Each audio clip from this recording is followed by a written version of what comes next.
Right, so I've done that and I've neatened up my edges, and now I'm going to get it ready for blind baking. But the first thing I'm going to do is just get some holes in the bottom of it. Guys, not huge holes, because obviously you don't want your filling to leak out. And that is it. Now, remember I said to you resting is one of the most important things that you can do. So I'm actually going to just cover that in some cling film, and I'm going to pop it back into the fridge for a few minutes while I get everything else ready.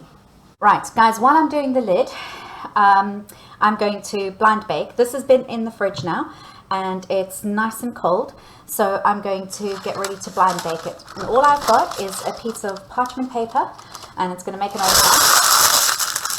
I'm just going to scrunch it up, unravel it,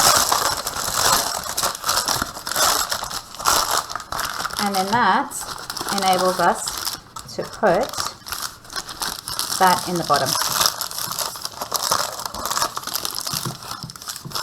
Right, now the little holes that we made with a fork earlier will stop it from puffing up and making a sort of a domed, so it lets some steam escape. And now we're also going to stop it from doming up by using baking beans.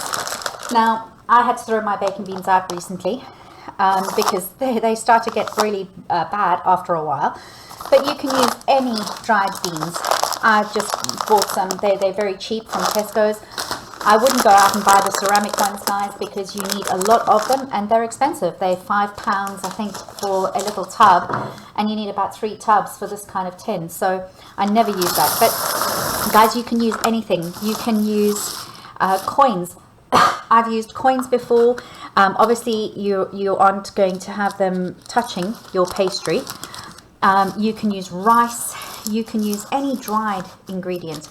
Just make sure that you sort of push them into the edges, because you want the sides of your pastry to also stop from pulling away from the edge, and make sure that you've covered it. Now, because I've got a loose bottom tin, I've actually put it onto another tray. That is going to go into the oven for about 5-6 minutes. Just keep checking your outside, making sure that it's not getting too dark. And then once I've done that, I'm going to pull off the parchment paper and I'll be back to show you. Hi guys, sorry, camera problems there. So now I have my baking beans. Sorry, not my baking beans. This has now come out of the oven after being in for about 7 minutes, I think it was.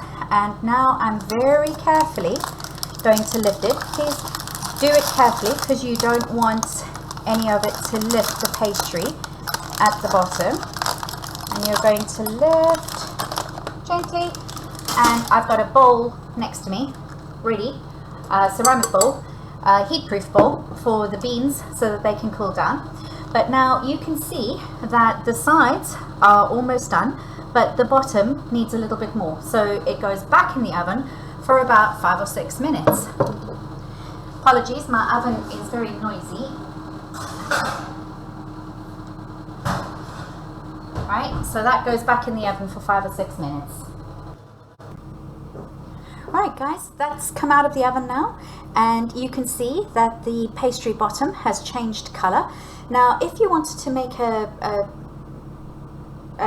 tart that wasn't baked further, then you could let this cool and just take it out of the tin. But as I'm going to still be baking, I'm going to leave this to cool down just a little, because it's very hot now, and then I'll come back and show you exactly how we're going to put it together.